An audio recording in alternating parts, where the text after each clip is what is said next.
guilt-free comfort food. That is right, on today's episode of Dr. Nora, I'm going to be sharing with you how I make my healthy, delicious, glorious pumpkin pie. Have you ever felt? Damn.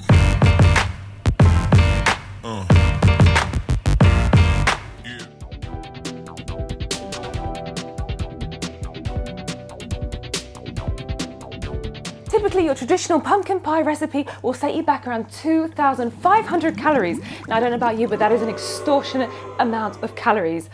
Whew. My healthy pumpkin pie recipe, the whole thing will be just one slice of equivalent of that unhealthy pumpkin pie. Now, how are we going to do that? Well, we're going to be ditching the sugar, we're going to be ditching the crust, we're going to be ditching the butter, the syrup, the whole lot. It is going, and instead we are going to be using some healthy, low-calorie alternatives that I can't wait to share with you.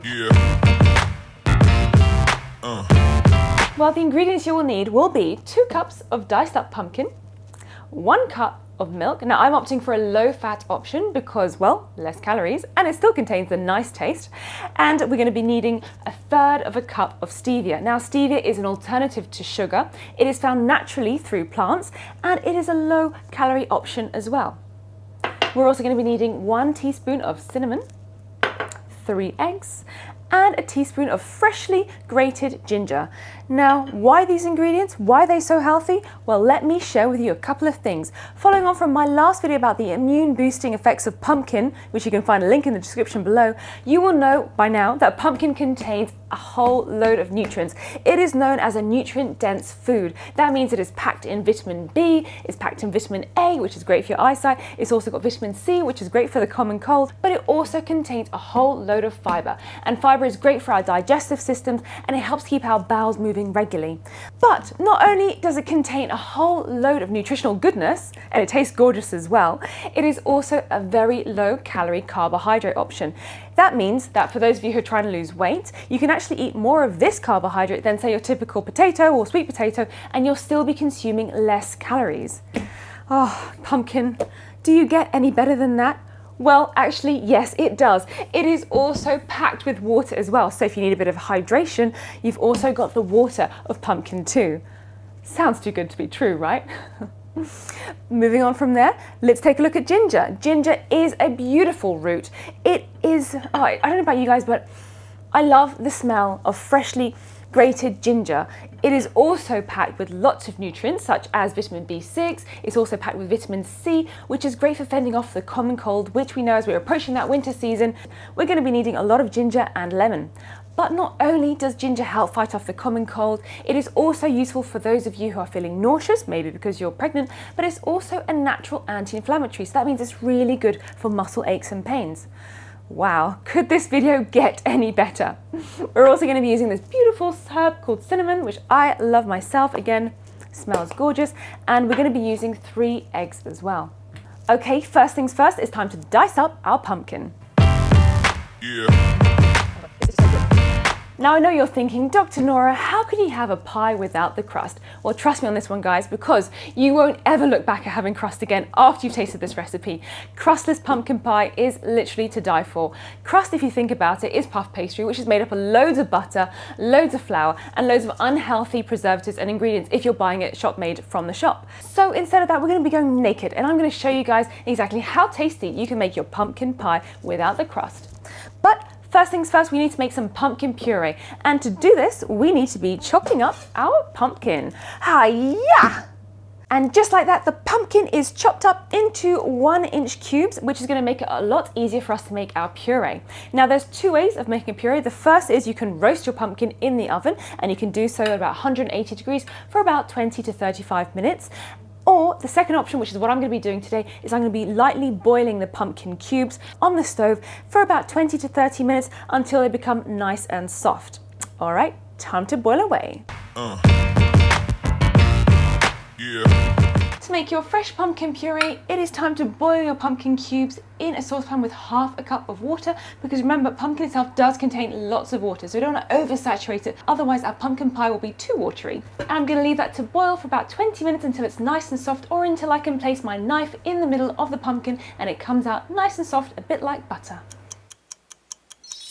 So now that your pumpkins are nice and soft, and as you can see the consistency, if you get a knife, you can literally run it through the pumpkin and it is like butter. It feels so good. It is ready for it to be blitzed up to make into your nice pumpkin puree. So what I've got here is I have a handheld blender, and essentially this helps just to whiz up those pumpkins and make it into a nice puree.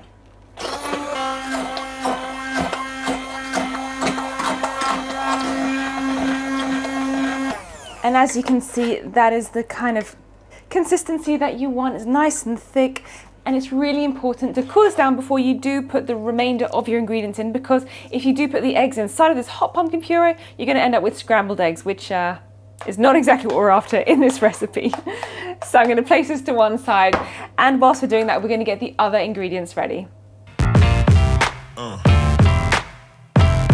And now I've got a mixing bowl, which is where I'm going to place all of my dry and wet ingredients. So first up, I'm going to be placing my sugar. Now for this, I'm going to be using 1/3 of a cup of stevia. Stevia is derived from plants, so it's a natural sweetener. However, it has so much less calories than normal sugar, and it is very sweet as well. So be mindful of how much you're placing in. So traditionally, pumpkin pies will take about 1 cup of sugar.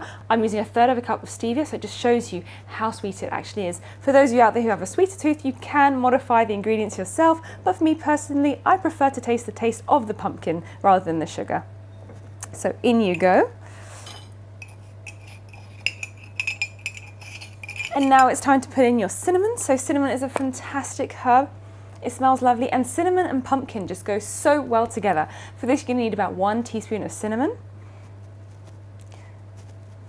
As you can see, I'm getting none of it on the teaspoon, but I'm kind of getting the drift. About 1 teaspoon. There we go. Fantastic. And mix the sugar and the cinnamon together. Beautiful. And you can already smell the aroma of the cinnamon coming through, and you can just imagine what it's going to taste like once that pumpkin is mixed in with it.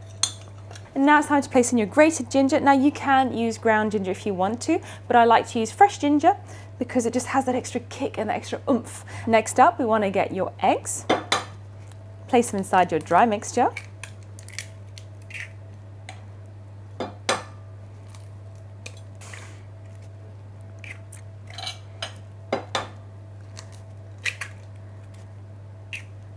And whisk the ingredients together. So for those of you out there who think, oh, pumpkin pie, I'm going to be just gaining loads of calories with that. Well, actually, the act of whisking does also burn off calories. So you'll be pleased to know you're doing 2 in 1. You're eating a healthy food, which is nutritious and packed with gorgeous goodness, but you're also exercising your arms as well, getting those bicep muscles working out. And for an easy workout that you can do at home, make sure you check out my fitness workout in the description below. Gorgeous. Look at that yumminess. That is just delicious. Next up, it's time to place in your 1/2 cup of milk. And you don't want the consistency to be too runny, because remember, the pumpkin itself does also contain water. So we need it to be a nice thick paste. Mix up your ingredients together. Bellissimo. Now that my pumpkin puree is nice and cool, it's time to mix it in with my wet ingredients. And for this, I'm just going to scoop it out using my spatula into the bowl. Oh yes, gloopity gloop. And whilst it may not look 100% appetizing right now, I can definitely assure you that it tastes absolutely delicious. Get every single last nook and cranny of that pumpkin. We don't want to miss out on any vitamin A or vitamin E. Now carefully fold in your mixture. Ah, this is just looking amazing. And you can see that you've got a semi-thick paste.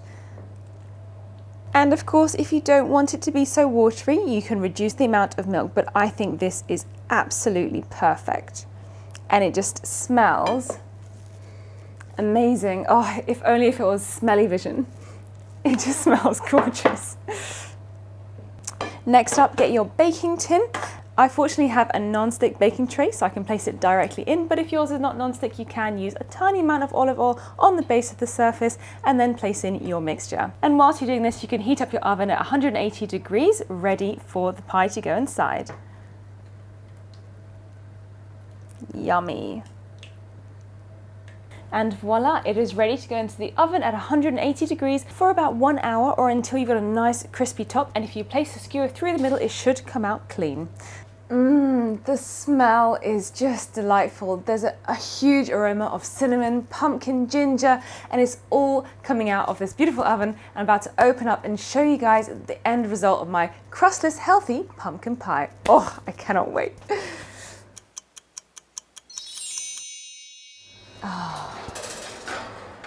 That looks amazing. Look at that. Woo! I'm going to do the test and make sure that it is cooked thoroughly. So what I'm going to do is just get a nice clean knife and poke it in the middle and make sure that it comes out nice and clean. There is literally no residue on my knife, so I know that my pie is ready, and I'm so excited to taste it. Oh, it just smells gorgeous. I can see the cinnamon speckles on the top. It is a beautiful color, and it just needs to get inside of my belly. And this is the moment of truth. Ooh. Let's give it a bit of a wiggle.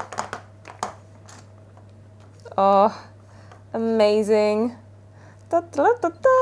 Oh, look at that. As you can see, it is on the thinner side, which means that you're going to get less calories per slice. However, that is because I've used a larger diameter baking tray. If, for example, you want a smaller pie, you can go for a smaller diameter baking tray, such as this one that I have made earlier, which is much smaller, but it is a much thicker base. So I'm going to do a bit of a comparison and show you guys. Oh, I can't wait to get this goodness in my tummy. Have you ever felt? Damn.